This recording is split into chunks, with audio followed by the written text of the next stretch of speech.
압류는 다릅니다. 그래서 중도금 대출과 잔금을 연체해도 압류는 못 들어옵니다. 아까도 말했지만 걔네들도 은행이나 건설사도 판결을 받아야만 압류를 할 수가 있습니다. 반면에 가압류는 가능한데 대출은행의 경우에는 우리가 이자를 연체를 하면 통상은 물론 우리한테도 목적장을 보내지만 연대보증사인 건설사, 시공사한테 너네 이자 갚아라 이렇게 통지가 옵니다. 뭐라고 통지가 가냐면 집단대출 업무 협약에 따라서 자, 수분양자가 지금 대출을 연체하고 있다. 빨리 계약을 하고 걔네들한테 돌려줄 분양대금으로 대출금을 상환해라 이렇게 보냅니다. 그리고 그러면 건설사가 해약하기가 곤란하잖아요.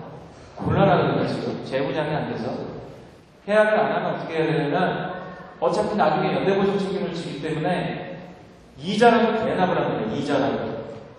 그러면 중도금 대출금은 연체를 하셔도 건설사가 이자를 대납하면서 진행을, 물론 대납하지 않는 기간이 발생도 합니다.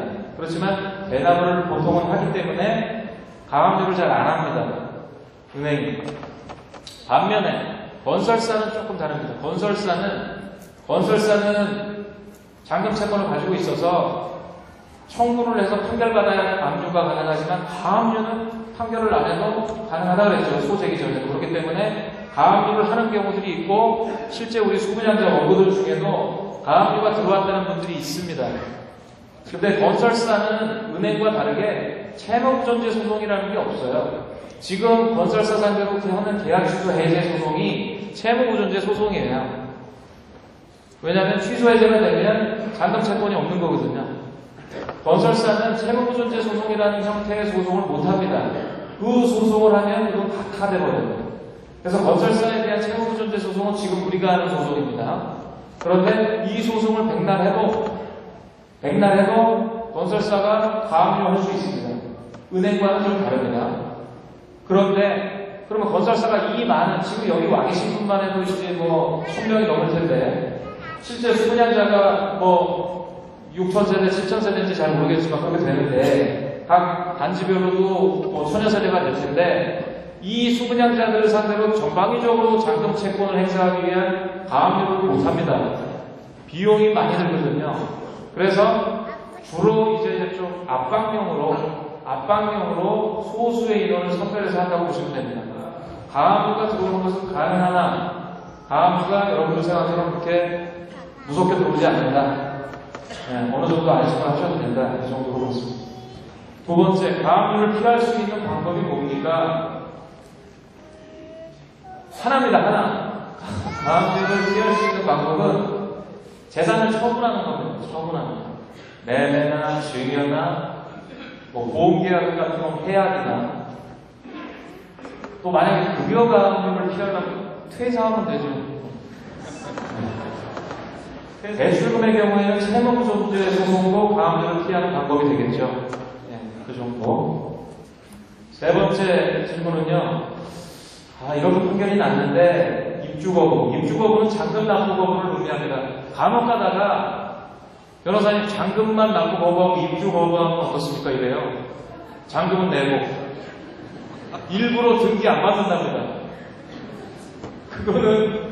그거는 입주 거부가 아니에요. 근데 어쨌든 입주거부, 잔금 납부 거부, 중도금 대출 이자 납부 거부 해야 되나 말아야 되나 고민들이 많으시죠. 명확한 것은 이자를 안 내고 돈을 안 내면 연체 이자가 발생할 가능성이 있다는 건 분명한 사실이죠.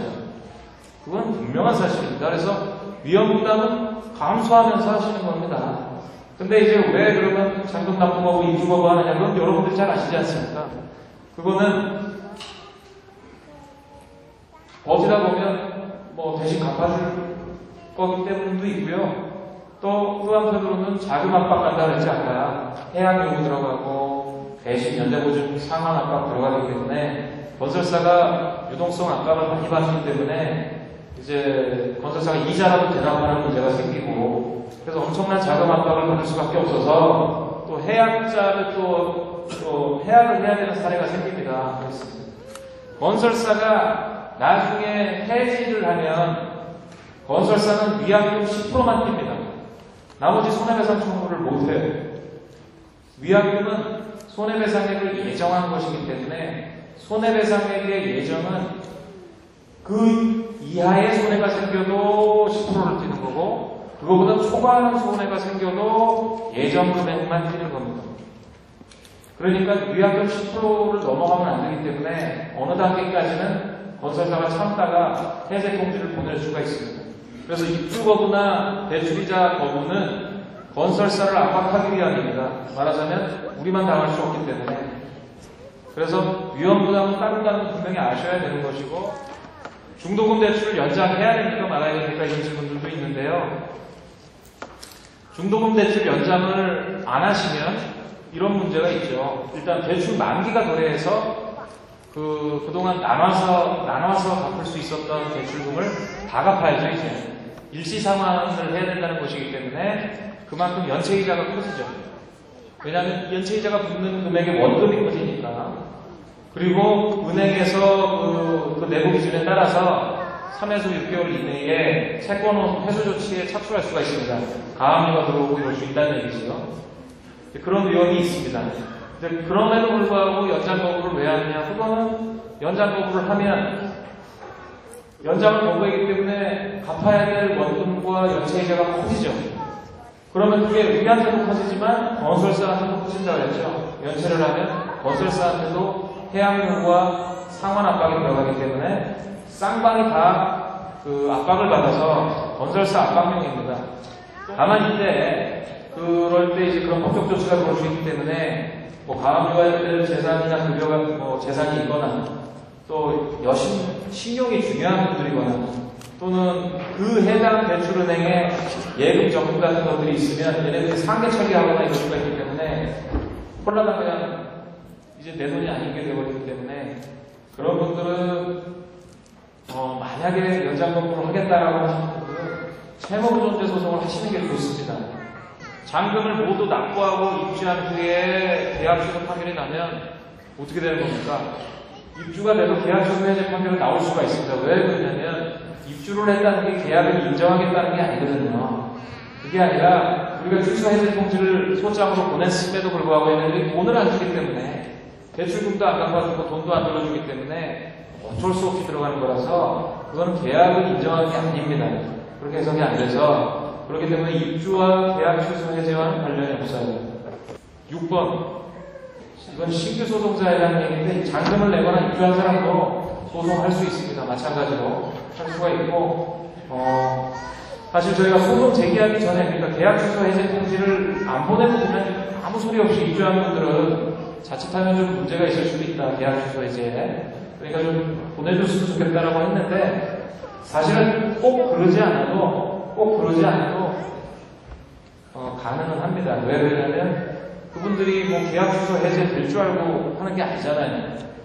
걔네들이 했던 사기 분양이나 허위과장 납부가 계약 취소 해제 사유인지 일반인들은 모르시거든요. 그렇기 때문에 그런 경우에 입주나 잔금 납부 계약의 이행을 계약을 인정하는 취지로 해석하는 건 무리하다는 게 이제 가능하고 그래서 그런 경우에도 이제 계약 취소 해제 주장은 가능합니다. 물론 나는 손해배상 청구만 하겠다라고 한다면 그렇게도 가능합니다.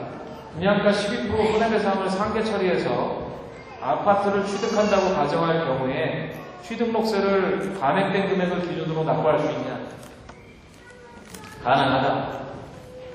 왜냐하면 분양계약서상의 분양가와 달리 건설사가 할인해준 가격으로도 신고 납부해서 그렇게 할 수가 있거든요. 마찬가지 내용으로 이것도 처리가 가능하다라고 보여지고 그거는 향후에 법무사나 세무사를 통해서 처리하다 보면 더 정확하게 실무적인 게 나올 텐데 일단 법적으로는 가능하다고 해석이 됩니다.